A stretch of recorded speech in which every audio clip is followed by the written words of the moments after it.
waad ii dhowdahay balse kuma dareemo, waan kula qoslaa haddana ma farxo aniga. Waqtigayga adiga ayaan kugu koobay, haddana cidla kama baxo. Maanta iiga jawaab aniga, aaway jacaylka la sheego, aaway dareenka la sheego, aaway naxariista iyo kalsoonida laga sheego jacaylka. Haddii uu jacaylka yahay in laabta laysgashado, ma ogtahay maalinna kama fogaanin agtaada.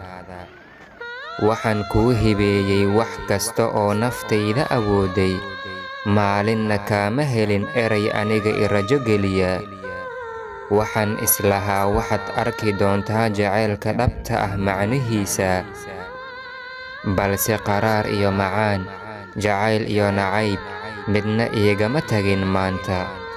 Ii sheeg waxa kuwa haray ee aad ila maaganayd aniga.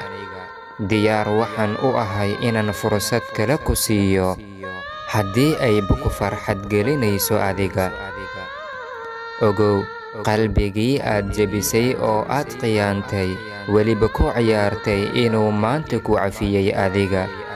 Keliya qanac oo farax, guulna u arag ficilkaaga.